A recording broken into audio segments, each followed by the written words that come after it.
कलयुग जैसे युग में हमें महाभारत जैसे महायुद्ध से बहुत सीख लेनी चाहिए। महाभारत हमें जीवन जीने की सही राह प्रदर्शित करता है, सही मार्ग बताता है और सत्य व नीति पर चलते रहने की शिक्षा भी देता है। तो हमें अपने जीवन में महाभारत से काफ़ी सारी सीख लेनी चाहिए और भगवान श्री कृष्ण ने महाभारत में सारथी की भूमिका निभाकर गीता का उपदेश देकर भी सत्य नीति पर चलते रहने की शिक्षा दी है। तो आज हम आपको बताने वाले हैं कि महाभारत से हमें क्या सीख लेनी चाहिए। नंबर 1, युद्ध अंतिम विकल्प है। किसी भी देश या राष्ट्र के लिए युद्ध अंतिम विकल्प है। कहने का मतलब है, शिशुपाल के बार बार आक्रमण के बावजूद भी भगवान श्री कृष्ण युद्ध को टालते रहे। जरासंध, काल्यवान और बानासुर के आक्रमण के बावजूद भी भगवान श्री कृष्ण ने मथुरा छोड़कर रण छोड़ कहलवाना भी स्वीकार किया, फिर भी युद्ध नहीं किया। लेकिन कहते हैं ना कि लातों के भूत बातों से नहीं मानते। महाभारत युद्ध के पहले ही भगवान श्री कृष्ण ने कौरवों को शांति दूत बनकर उन्हें समझाया था कि युद्ध से किसी का भला नहीं होता। उन्होंने बहुत समझाया शांति दूत बनकर कौरवों को, लेकिन कौरवों की एक बात समझ में नहीं आई। फिर अंत में महाभारत युद्ध की सलाह दी भगवान श्री कृष्ण ने कि महाभारत युद्ध होना अब तय है। नंबर 2, आधा अधूरा ज्ञान नुकसानदेह है। अर्जुन के पुत्र अभिमन्यु ने अपनी माँ के गर्भ में चक्रव्यूह में घुसने का ज्ञान प्राप्त कर लिया था, लेकिन उसने चक्रव्यूह से बाहर निकलने का यानी चक्रव्यूह को तोड़ने का ज्ञान प्राप्त नहीं किया था और आधे अधूरे ज्ञान के बेस पर वो चक्रव्यूह में घुस गया। अब उसे चक्रव्यूह तोड़ने का या बाहर निकलने का ज्ञान प्राप्त नहीं था, जिसकी वजह से चक्रव्यूह में फंसने की वजह से उसकी मृत्यु हो गई। तो ये महाभारत हमें सीख देता है कि आपको अपने क्षेत्र का पूर्ण ज्ञान होना चाहिए। नंबर 3, जुए सट्टे से दूर रहो। महाभारत युद्ध का मुख्य कारण कौरव पांडवों के बीच खेला गया जुआ था, जिसमें पांडव अपना सारा का सारा राजपाट दांव पर लगा देते हैं और सारा का सारा राजपाट गंवा देते हैं। अंत में माँ द्रौपदी को भी दांव पर लगा देते हैं और फिर माता द्रौपदी को भी दांव पर लगाकर माता द्रौपदी को भी गंवा देते हैं और भरी सभा में माता द्रौपदी का चीरहरण होता है। वही चीरहरण महाभारत का मुख्य कारण बनता है और महाभारत युद्ध प्रारंभ होता है। तो महाभारत हमें ये सीख देता है कि हमें कभी भी जुए सट्टे जैसे कामों में नहीं फंसना चाहिए, लालच में नहीं आना चाहिए, वरना हमारा विनाश तय है। क्योंकि जुए के लालच में आकर ही पांडवों ने अपना सारा राज दांव पर लगा दिया, माता द्रौपदी को भी दांव पर लगा दिया और वहीं से महाभारत युद्ध का प्रारंभ हो गया, यानी कि महाभारत युद्ध शुरू हो गया। नंबर 4, सत्य व नीति के मार्ग पर चलते रहो। भीष्म पितामह, गुरु द्रोणाचार्य, कर्ण जैसे योद्धाओं ने सही व गलत को जानते हुए भी गलत का साथ दिया और अपयश प्राप्त किया, जबकि भगवान श्री कृष्ण ने अर्जुन कमजोर था उसका साथ दिया, लेकिन सत्य का साथ दिया। और अंत में कौरवों की हार और पांडवों की जीत भी यही सीख देती है कि असत्य कितना भी शक्तिशाली क्यों ना हो, कितना भी पावरफुल क्यों ना हो, अंत में जीत सत्य की होती है। और महाभारत युद्ध ये सिद्ध करता है कि अंत में जीत सत्य की होती है और पांडवों की जीत होती है। नंबर 5, मित्र का साथ दो। महाभारत युद्ध भी दोस्ती की एक अनूठी मिसाल है। भगवान श्री कृष्ण ने अपने मित्र अर्जुन का हर एक विपत्ति में, बुरी से बुरे समय, बुरी से बुरी परिस्थितियों में भी उसका साथ दिया और मित्रता निभाई। वहीं दूसरी तरफ कर्ण ने अपने मित्र दुर्योधन का गलत होते हुए साथ दिया और उसकी गिनती खलनायकों में हो गई और अपयश का भागी बना। नंबर 6, पुत्र के अनुचित मुंह में फंसना गलत है। पिता धृतराष्ट्र ने अपने बेटे दुर्योधन को राजा बनाने के लिए उसके हर एक पाप में, बुरे से बुरे कर्मों में उसका साथ दिया और वहीं से इसी वजह से महाभारत युद्ध की उत्पत्ति हुई, महाभारत युद्ध की शुरुआत हुई।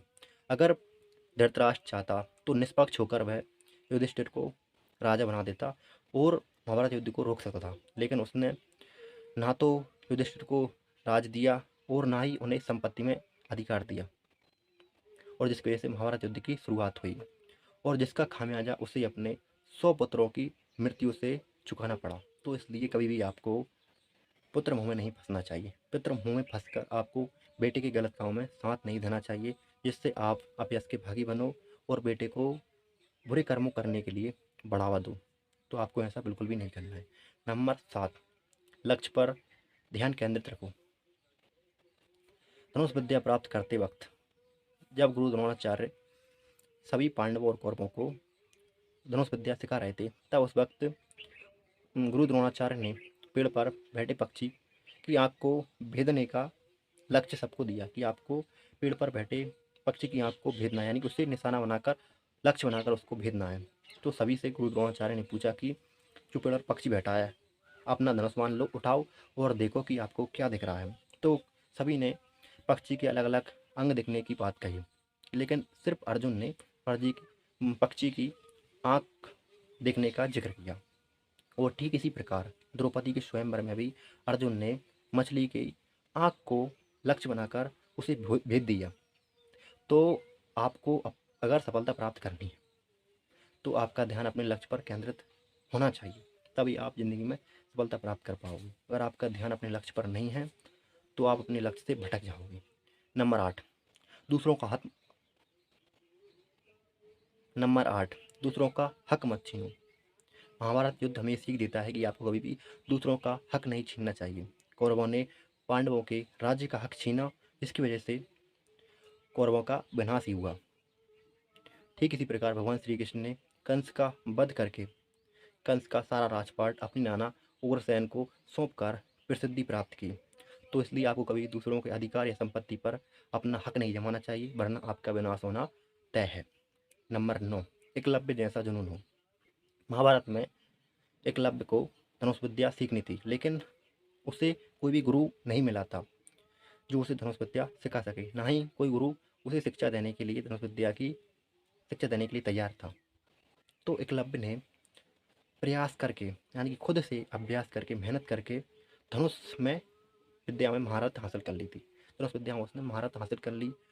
तो इससे हमें ये सीख मिलती है कि मनुष्य अभ्यास, मेहनत और प्रयास के द्वारा किसी भी क्षेत्र में महारत हासिल कर सकता है और सफलता प्राप्त कर सकता है, चाहे वो कोई सा भी क्षेत्र क्यों ना हो। नंबर 10, कर्म करते रहना चाहिए। भगवान श्री कृष्ण ने कहा है कि मनुष्य को अपना कर्म करते रहना चाहिए। उसको निष्क्रिय, आलसी या फिर अकर्मण्य न रहकर वर्तमान में जीते रहना चाहिए और निष्काम कर्म करते रहना चाहिए। उसको कभी भी हताश होकर नहीं बैठना चाहिए, चाहे परिस्थितियाँ बुरी हो, उसको अपने कर्म करते रहना चाहिए।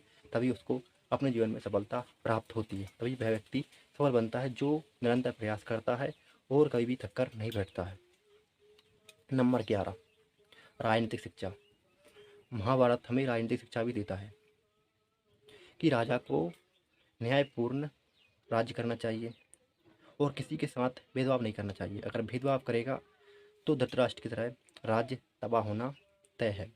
धृतराष्ट्र ने अन्याय किया, न्याय नहीं किया। अगर वो न्याय करता तो युधिष्ठिर को राज्य दे देता, तो महाभारत युद्ध से बचा जा सकता था। लेकिन उसने अपने पुत्र दुर्योधन को राजा बनाने के लिए अन्याय का मार्ग चुना, जिसकी वजह से महाभारत युद्ध खड़ा हुआ और कौरवों का विनाश हुआ। तो महाभारत युद्ध हमें ये सिखाता है कि राजा को कभी भी बलपूर्वक शासन नहीं करना चाहिए, उसे सभी के साथ में न्यायपूर्ण रहना चाहिए, किसी के साथ भेदभाव नहीं करना चाहिए, जिससे राज्य में किसी प्रकार की खड़बड़ ना हो, यानी कि गड़बड़ी ना हो। नंबर 12, उकसावे से बचें। महाभारत युद्ध में शकुनी मामा जो था, दुर्योधन का मामा था, और शकुनी ने अपने भांजे दुर्योधन को उकसा कर उसे महाभारत युद्ध लड़ने के लिए मजबूर किया, यानी कि बुरे विचार सोचने के लिए मजबूर किया, जिसकी वजह से वो अन्याय के पथ पर आगे बढ़ा।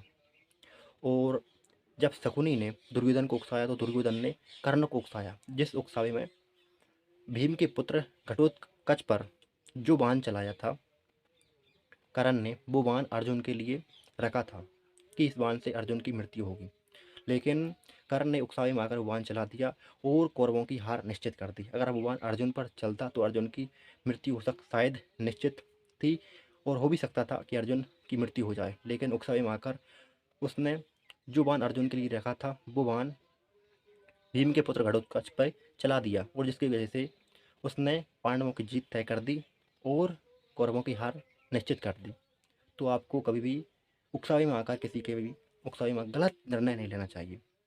महाभारत हमें सीख देता है कि उकसावे में आकर कभी भी गलत कार्य मत करो। जो भी आपको उकसा रहा है, शांत रहो उस वक्त और अपने से सोच विचार कर ही निर्णय लो, वरना आपकी हार तय है। दोस्तों, आज की वीडियो कैसी लगी, वीडियो कमेंट में ज़रूर बताना, और वीडियो को लाइक, चैनल को सब्सक्राइब और वीडियो को शेयर करना बिल्कुल ही मत भूलना। मिलते हैं नेक्स्ट वीडियो, तब तक के लिए जय हिंद, वंदे मातरम।